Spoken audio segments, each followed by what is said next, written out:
Hi and welcome back to MRTV. I'm here in Taipei at an HTC Vive XR Elite event, and here is the device.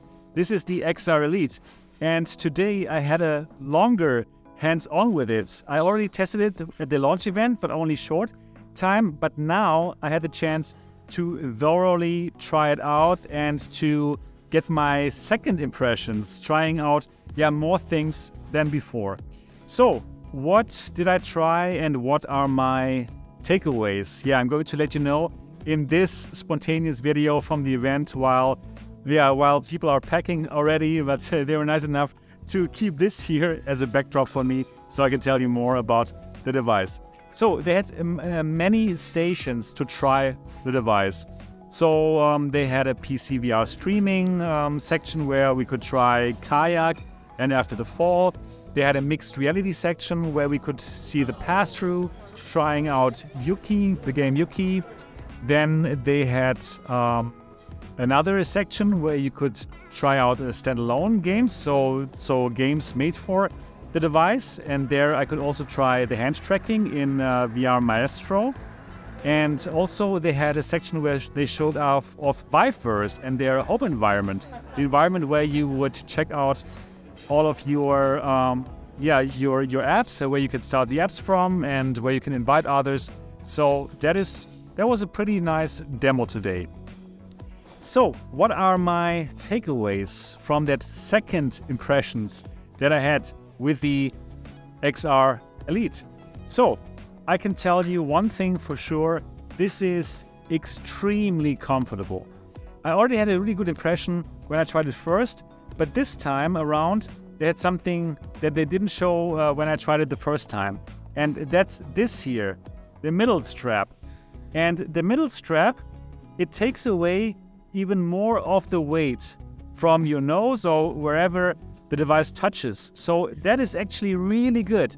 And I was surprised how much even more comfortable the device is now. So I can confidently say that from the standalone devices that are out right now, this here is without a doubt the most comfortable. So it's more comfortable than the Pico 4.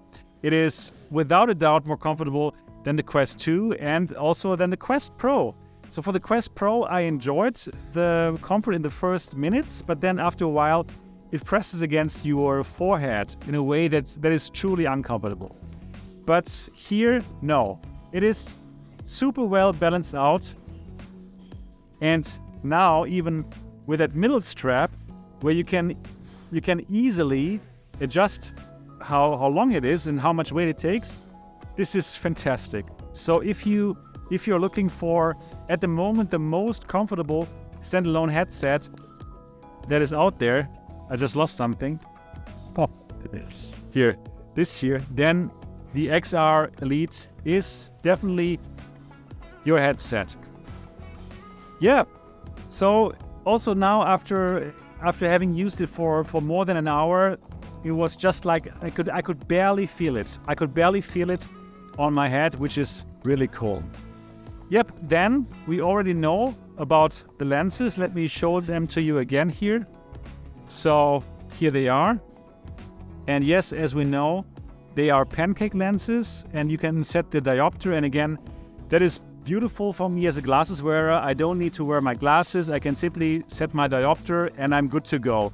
That is definitely a feature that I truly enjoy here with the device, and I hope this comes to more headsets, because it is simply great to have it. Now for the pancake lenses, actually there are no God rays, which is really good. However, I did see some glare. And if I would compare this to the other headsets, I see less glare than on the Pico 4, but probably a bit more than on the Quest Pro. So in terms of the lens quality, I would see it somewhere between the Pico 4 and the Quest Pro, which also is a good thing to say. So that is definitely good. In terms of FOV,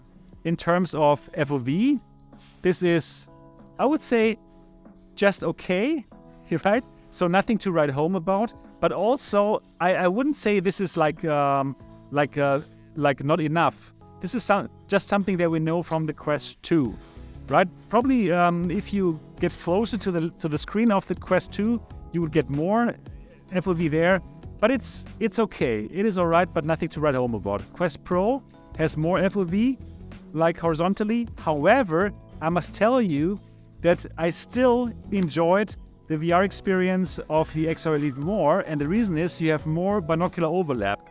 That is always what I say about the Quest Pro. It is a nice headset, but in order to maximize the FOV, they kind of dropped the ball with the binocular overlap.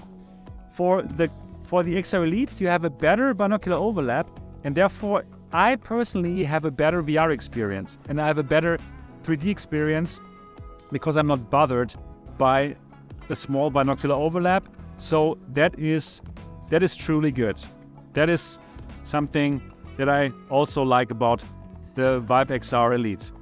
Yeah, let's talk about the experiences. So for the PCVR streaming that they showed off here, Kayak VR and After the Fall, I must honestly tell you, they showed their own streaming software, and virtual desktop is just so much better. And unfortunately, they didn't show it here, but only their own streaming. And I saw lots of artifacts, and I have definitely seen better PCVR streaming. So virtual desktop for the rescue here. And I'm looking forward to try this out with virtual desktop. So their own streaming software, it was okay-ish. Yeah, just like what we know from Pico streaming, for example. So yeah, yes, it's usable, but you really want virtual desktop on this. And yeah, it will be there.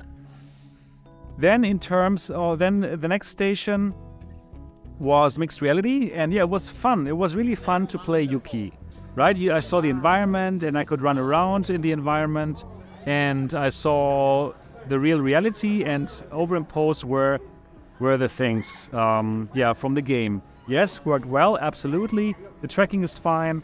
So the things in VR, the VR things, they were really stuck to the real things, to the real world. So that seems to work fine. Still, the depth sensor is not turned on. That's what they say, right? So the pass-through is good in terms of colors and resolution, but it's not depth correct. It's not a depth correct. So that is hopefully something that they will be able to program into it later. But overall, it is the pass-through is fine. It's something. It's a very comparable actually to the one on the Pico 4, and that's not a bad thing. Yes, so that was good. For the standalone apps that I tried, the Maestro, yes, good, absolutely. Saw the hand tracking for the first time, worked fine. I couldn't really try it so deeply, right? But hand tracking, it felt fine. It felt just like on Quest 2. But I need more time to really see how good it is. But it seemed to work really well. And in terms of colors and everything, yes, something like that we know from the Quest 2. Not Quest Pro colors, but Pico 4 and Quest 2 colors. Yes, that I can say. Yeah, let me talk about the Viveverse and the home environment. I really like it that they are baking that Viveverse into their home environment. So the home environment, I preferred it over what I know from Quest and from Pico, because actually there's more they can do. You can bring in like a web browser, and you can position that web browser anywhere in your apartment. You can increase the size, you can make it smaller, you can simply put it anywhere, which worked great. You can also import some 3D models that you can also place anywhere, which works great. And then you can invite some friends over and you can watch a movie together, or yeah, you can simply hang out there. You can also bring in your desktop PC and you can stream your desktop PC, which also works fine if you want to get some work done probably, or look at something on your actual computer. And also it is like a window that you can simply bring into your home environment. Well done, super nice. And if in the future, this is your direct connection to the Viveverse, the HTC Metaverse. And that is absolutely well done. I like it that they include their Metaverse into their home environment. So from the standalone headsets. Actually, that is the nicest home environment that I've seen so far. Yes, so overall, I have a really good second impression from the Vive XR Elite. I see this headset actually being picked up by businesses a lot, I believe. This is truly, at the moment, the standalone headset that I would recommend if you have like more than $1,000 to spend. It's really a nice headset with a super nice form factor, super comfy. Everything works fine, tracking, so really nice. For consumers, this is also absolutely desirable hardware if it wasn't so expensive, right? So if they managed to somehow sell this with installment plans, or if they could bundle it somehow with Vive for Infinity, that would be so good. And yeah, then if you have the money, absolutely. So I'm absolutely rooting for HTC here. I hope they could make that happen, because this hardware is absolutely desirable. I want it. I want it, and I could recommend it. What's also nice is, like, that you can take the back off, right? You can take the battery, the back part, you can detach it, and then you would attach like a power bank here to that, and then you can wear it like normal, like glasses, which is also nice. However, I must tell you that actually I prefer it like this, because you have more balance like this, and you're not afraid that the glasses would fall over. This is what I had, and I asked them, how would it be if in glasses style you would also have something like this here? And yeah, actually you could probably use this band to secure the glasses when you use it in glasses mode. Yes, okay, it's tough to film everything here by myself, but I still want to give you my second impressions after trying it now for a longer time. So overall, really nice hardware. Really nice hardware. The innovation is without a doubt in the form factor. In terms of VR, well, we've seen it something like this before in terms of the quality of the VR quality, but putting it into this sexy form factor and with the diopter adjustment, yes, it is really cool. And I have a really good second impression of this device. Yes, that's it for my second experience here with the Vive XR Elite. I really hope that you enjoyed this video. If yes, give it a thumbs up right now. And if you have not yet subscribed to MRTV, absolutely do that now to get these kind of videos in the future. And do let me know in the comment section, what are your thoughts about the Vive XR Elite? Is it something that you would like to try out, or probably to purchase for yourself or for your business? Do let me know in the comment section. I'm looking forward to see you in the next episode. Until then, bye-bye.